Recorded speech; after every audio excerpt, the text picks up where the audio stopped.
नमस्कार दोस्तों, कैसे हैं आप लोग।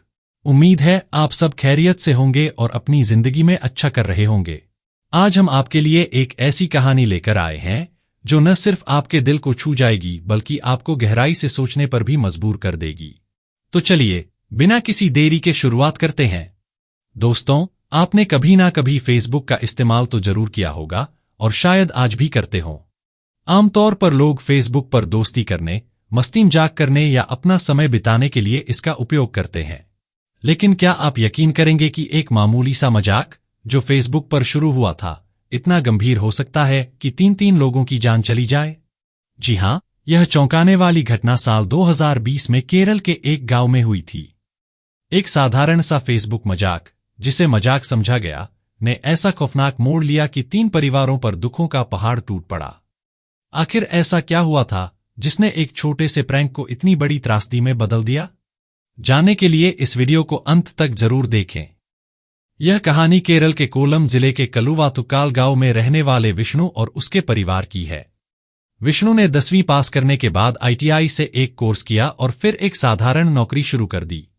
21 साल की उम्र में विष्णु की मुलाकात रेशमा नाम की एक लड़की से हुई जो उस वक्त 10वीं कक्षा की छात्रा थी। रेशमा विष्णु के बड़े भाई रंजीत की पत्नी आर्या और उसकी भांजी ग्रीष्मा की दोस्त थी। तीनों हम उम्र थीं और एक ही स्कूल में पढ़ाई करती थीं। रेशमा अक्सर अपनी दोस्त आर्या और ग्रीष्मा से मिलने उनके घर आया करती थी। इसी दौरान विष्णु और रेशमा के बीच नजदीकियां बढ़ी और दोनों एक दूसरे से प्यार करने लगे। कुछ समय बाद उन्होंने शादी करने का फैसला कर लिया। 2017 में दोनों की शादी बड़ी धूमधाम से हुई। रेशमा की शादी से आर्या और ग्रीष्मा भी बहुत खुश थीं। शादी के कुछ समय बाद रेशमा मां बनी और उन्होंने एक बेटी को जन्म दिया। शुरुआती दिन बहुत अच्छे बीते, लेकिन धीरे धीरे विष्णु और रेशमा के रिश्तों में कड़वाहट आने लगी। यह कड़वाहट बेटी के जन्म की वजह से नहीं, बल्कि घर में एंड्रॉयड फोन के आने की वजह से शुरू हुई। शादी के शुरुआती दिनों में रेशमा साधारण फोन या फिर विष्णु का मोबाइल इस्तेमाल करती थी। लेकिन कुछ समय बाद उसने विष्णु से अपना एक एंड्रॉयड फोन लाने की मांग की। पत्नी की इस इच्छा को पूरा करने के लिए विष्णु ने उसे एक नया स्मार्टफोन खरीद कर दे दिया। फोन मिलने के बाद रेशमा उसमें इतनी खो गई कि घर के कामकाज और परिवार की जिम्मेदारियों से उसका ध्यान हटने लगा। धीरे धीरे वह फोन की आदत की इतनी आदी हो गई कि दिन रात उसी में लगी रहती। विष्णु को यह बात बिल्कुल पसंद नहीं आई। रेशमा की यह आदत दोनों के बीच झगड़े की वजह बनने लगी।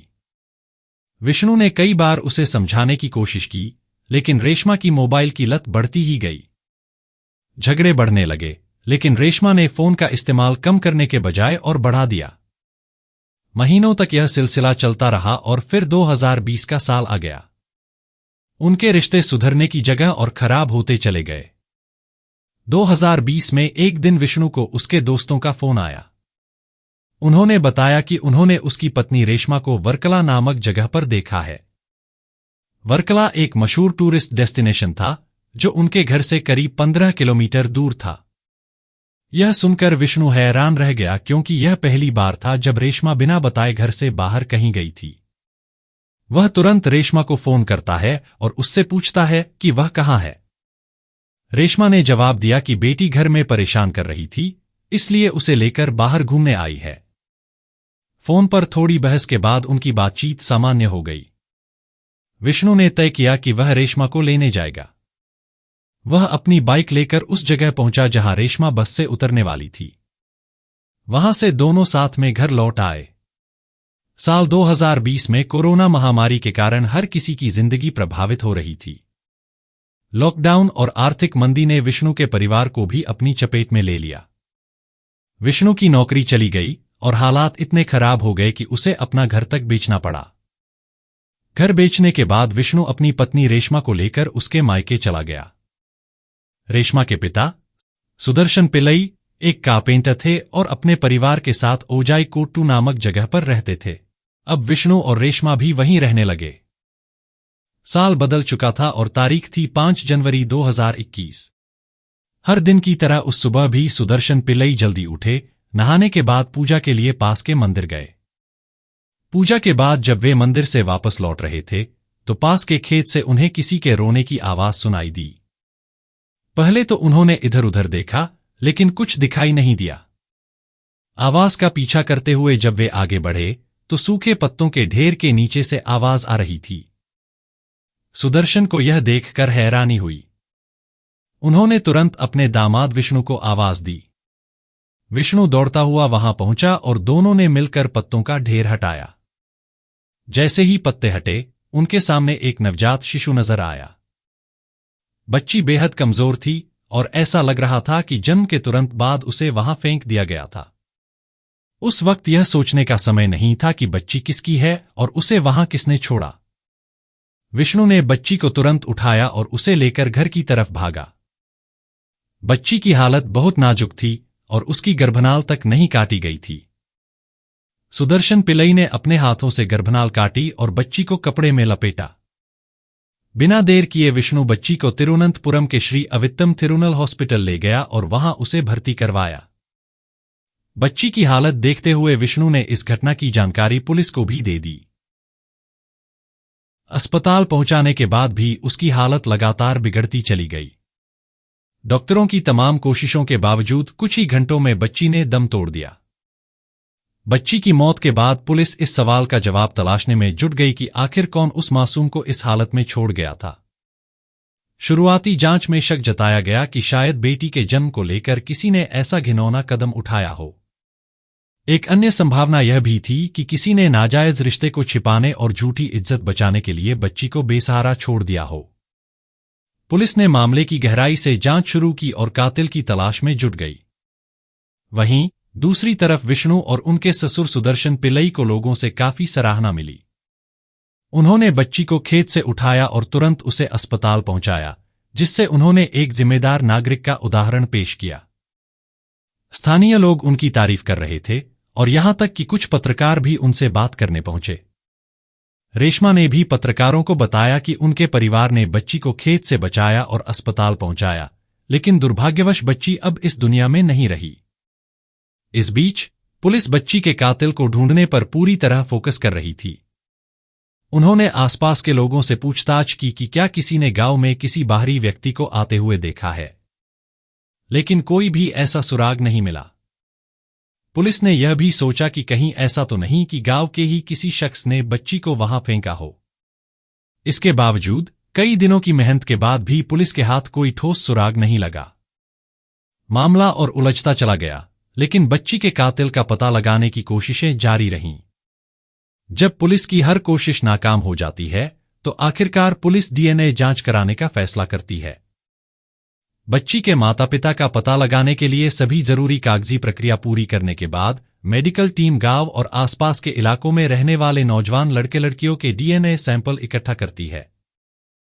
बच्ची को अस्पताल तक पहुंचाने वाले विष्णु और उसकी पत्नी रेशमा का भी डीएनए सैंपल लिया जाता है। पुलिस को यकीन था कि अगर बच्ची के माता-पिता का पता चल जाए, तो उसे बेसहारा छोड़ने वाले का पता लगाना भी आसान हो जाएगा। डीएनए सैंपल कलेक्ट होने के बाद मामला कुछ ठंडा पड़ जाता है, क्योंकि सरकारी प्रक्रियाओं में डीएनए जांच के नतीजे आने में काफी वक्त लगता है। पुलिस भी अगले कदम के लिए डीएनए रिपोर्ट का इंतजार करने लगती है। इधर रेशमा और विष्णु के बीच मोबाइल फोन को लेकर झगड़े पहले की तरह ही जारी थे। इन झगड़ों ने इतना गंभीर रूप ले लिया कि एक दिन विष्णु ने गुस्से में रेशमा का मोबाइल ही तोड़ दिया। विष्णु की नौकरी पहले ही जा चुकी थी और वह बेरोजगार भी हो गया था। ऐसे में उसने विदेश जाकर काम करने का फैसला किया। किस्मत से उसे जल्दी ही अबू धाबी में काम मिल गया। हालांकि विदेश जाने से पहले उसने अपनी पत्नी को नया मोबाइल खरीद कर देता है। अब जून 2021 का महीना आ चुका था। लावारिस बच्ची के माता-पिता का पता लगाने के लिए गए डीएनए सैंपल को जांच के लिए भेजे 5 महीने हो चुके थे। आखिरकार पुलिस को इस मामले में बड़ी सफलता मिली।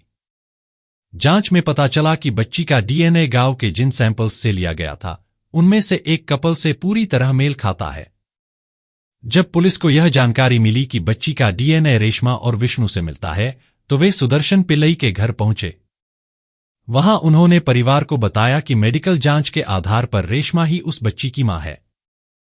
यह सुनकर हर कोई हैरान रह गया। परिवार के सदस्य आश्चर्य से कहने लगे, रेशमा तो पिछले कई महीनों से हमारे ही साथ रह रही है। अगर वह गर्भवती होती तो यह बात भला किसी से कैसे छिप सकती थी। और अगर यह बच्चा उसका था तो उसे बच्ची को फेंकने की जरूरत ही क्यों पड़ती। कुछ लोग इस बात पर हंसने भी लगे क्योंकि यह स्थिति उनके लिए कल्पना से परे थी।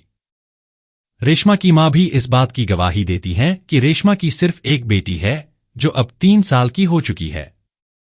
उनका कहना था कि इसके बाद उन्होंने रेशमा को कभी गर्भवती नहीं देखा। परिवार वालों ने पुलिस को यह भी याद दिलाया कि जिस दिन वह नवजात बच्ची खेत में मिली थी उस दिन रेशमा को खुद पुलिस और स्थानीय लोगों ने देखा था। रेशमा ने तो पत्रकारों से बातचीत में बच्ची मिलने की घटना का जिक्र भी किया था। रेशमा के परिवार की बातों में कोई झूठ नजर नहीं आ रहा था, लेकिन डीएनए जांच के नतीजे साफ साफ कह रहे थे कि बच्ची की बायोलॉजिकल मां रेशमा ही है।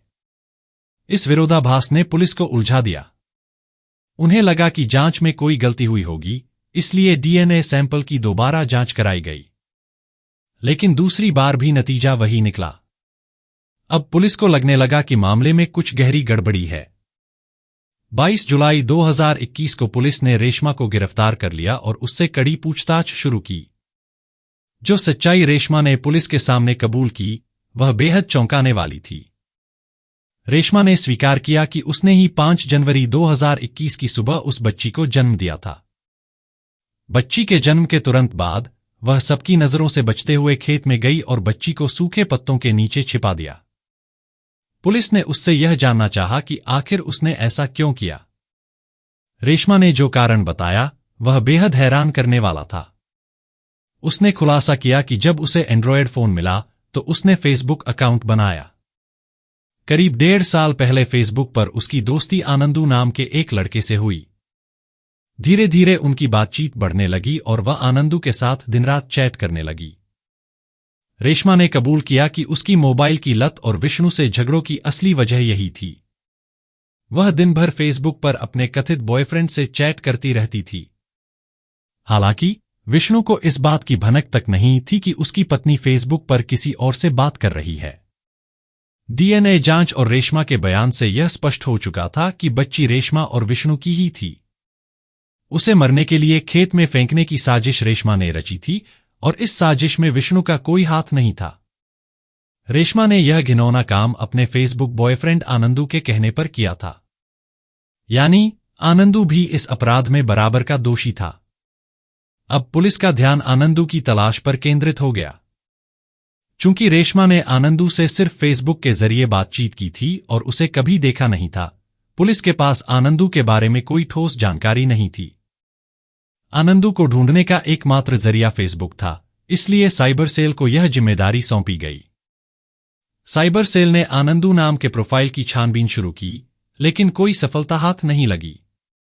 आनंदू नाम के सैकड़ों फेसबुक अकाउंट्स जांचे गए, लेकिन रेशमा के आनंदू का कोई सुराग नहीं मिला।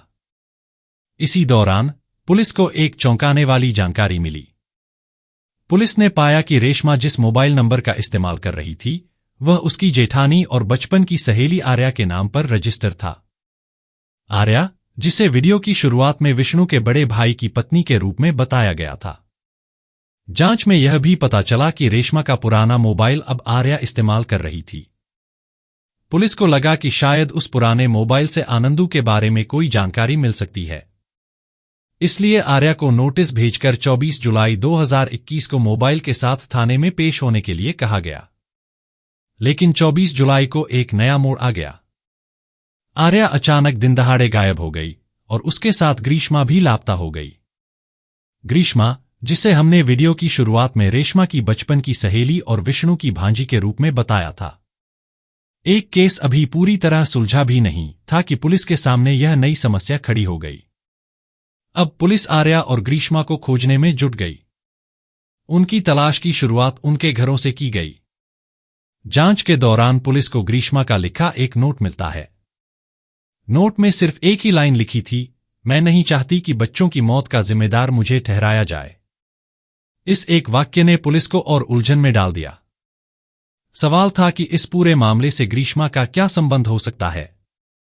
पुलिस ने अपनी जांच तेज कर दी और आसपास के सीसीटीवी फुटेज खंगालने शुरू कर दिए। एक जगह के फुटेज में आर्या और ग्रीष्मा एक साथ जाती हुई नजर आईं। दिन भर की खोजबीन के बाद भी पुलिस को कोई ठोस सुराग नहीं मिला। अगले दिन 25 जुलाई 2021 को पुलिस को सूचना मिली कि पास की इत्तिकारा नदी में 2 लड़कियों की लाशें मिली हैं। पुलिस तुरंत वहां पहुंची और शवों को बाहर निकलवाया। लाशों की पहचान 23 साल की आर्या और 19 साल की ग्रीष्मा के रूप में हुई। पोस्टमार्टम में दोनों के शरीर पर किसी भी तरह के चोट के निशान या जबरदस्ती के सबूत नहीं मिले। मौत की वजह डूबना बताई गई। मामला आत्महत्या का लग रहा था, लेकिन बड़ा सवाल यह था कि आखिर इन दोनों ने एक साथ आत्महत्या क्यों की और इस पूरे केस से उनका क्या लेना देना था। जब पुलिस इन सवालों के जवाब ढूंढने लगी तो जो खुलासा हुआ वह हैरान कर देने वाला था। पूछताछ के दौरान रेशमा और आर्या की सास यानी विष्णु की मां ने बताया कि आर्या ने एक दिन पहले ही उनसे बात की थी। आर्या ने कहा था कि ग्रीष्मा ने मजाक के तौर पर आनंदू नाम से एक फर्जी फेसबुक अकाउंट बनाया था। ग्रीष्मा ने वह अकाउंट बनाकर रेशमा को फ्रेंड रिक्वेस्ट भेजी थी। शुरुआत में यह सब सिर्फ मजाक के लिए किया गया था, लेकिन धीरे धीरे ग्रीष्मा ने आनंदू बनकर रेशमा से बातें करनी शुरू कर दीं। कुछ समय बाद ग्रीष्मा ने अपनी बड़ी मामी आर्या को इस मजाक के बारे में बताया। इसके बाद आर्या और ग्रीष्मा दोनों मिलकर आनंदू बनकर रेशमा के साथ प्यार का नाटक करने लगीं। यह सिलसिला महीनों तक चलता रहा। जांच के दौरान पुलिस को पता चला कि ग्रीष्मा का एक बॉयफ्रेंड भी था। ग्रीष्मा के बॉयफ्रेंड से पूछताछ करने पर उसने बताया कि कुछ दिन पहले ही ग्रीष्मा ने उसे बताया था कि वह आनंदू नाम से फर्जी फेसबुक अकाउंट बनाकर रेशमा से बातें कर रही है। रेशमा इस नकली आनंदू के प्यार में पागल हो चुकी थी। इसी दौरान रेशमा ने आनंदू को यह भी बताया कि वह गर्भवती है। ग्रीष्मा, जो आनंदू बनकर उससे बात कर रही थी, ने मजाक में कहा, अगर मुझसे शादी करनी है तो बच्चे को जन्म लेते ही मार दो। रेशमा, जिसे लगा कि यह आनंदू ही है, इस बात को गंभीरता से ले बैठी। उसने बच्चे को जन्म देने के तुरंत बाद उसे मारने की साजिश रच दी। यहीं से इस खौफनाक घटनाक्रम की शुरुआत हुई। कुल मिलाकर रेशमा यही सोचती रही कि वह किसी आनंदू नाम के लड़के से बातें कर रही है, जबकि हकीकत यह थी कि आनंदू एक काल्पनिक चरित्र था जिसे उसकी जेठानी आर्या और भांजी ग्रीष्मा ने बनाया था। आनंदू का कोई अस्तित्व नहीं था। जब रेशमा की गिरफ्तारी के 2 दिन बाद पुलिस ने आर्या को पूछताछ के लिए बुलाया तो आर्या और ग्रीष्मा घबरा गईं। उन्हें डर था कि नवजात बच्ची की हत्या का इल्जाम उन पर आएगा, क्योंकि उन्होंने ही आनंदू बनकर रेशमा से बच्चे को मारने की बात कही थी। इस डर से दोनों ने नदी में कूदकर आत्महत्या कर ली। पुलिस का इरादा केवल रेशमा के पुराने मोबाइल की जांच करना था और इसी सिलसिले में आर्या को बुलाया गया था। लेकिन आर्या और ग्रीष्मा ने इसे गलत समझ लिया। अब सवाल यह उठता है कि क्या यह संभव है कि कोई महिला 9 महीने तक गर्भवती रहे और किसी को इसकी भनक तक न लगे, यहां तक कि वह अकेले ही बच्चे को जन्म भी दे दे। रेशमा की सास और उसके पति ने पुलिस को बताया कि रेशमा पिछले कई महीनों से ढीले कपड़े पहनती थी ताकि उसकी प्रेगनेंसी किसी को न दिखे। पुलिस को रेशमा के पास से एक नकली पेज जैसा दिखने वाला बेल्ट भी मिला, जिसे वह हमेशा पहनती थी। मेडिकल साइंस के मुताबिक यह स्थिति संभव है और इसे क्रिप्टिक प्रेगनेंसी कहा जाता है। इसमें महिला को खुद भी पता नहीं चलता कि वह गर्भवती है। कई बार तो डिलीवरी से कुछ घंटे पहले ही इस बात का पता चलता है। रेशमा की इस प्रेगनेंसी के बारे में किसी को जानकारी नहीं थी, यहां तक कि उसके पति को भी। शायद यही कारण था कि आर्या और ग्रीष्मा को भी लगा कि रेशमा झूठ बोल रही है। आनंदू बनकर रेशमा के साथ मजाक करने के दौरान दोनों ने उसे मजाक में कह दिया कि बच्चे को जन्म के बाद मार देना। लेकिन जब रेशमा ने सच में ऐसा कर दिया और बच्ची की मौत हो गई, तब पुलिस ने जांच शुरू की। रेशमा की गिरफ्तारी और पुलिस द्वारा आर्या को पूछताछ के लिए बुलाने से दोनों को लगा कि उनकी सच्चाई सामने आ जाएगी और उन्हें दोषी ठहराया जाएगा। इसी डर से आर्या और ग्रीष्मा ने आत्महत्या कर ली। रेशमा अब भी जेल में बंद है और उसका पूरा परिवार इस मजाक की भारी कीमत चुका रहा है।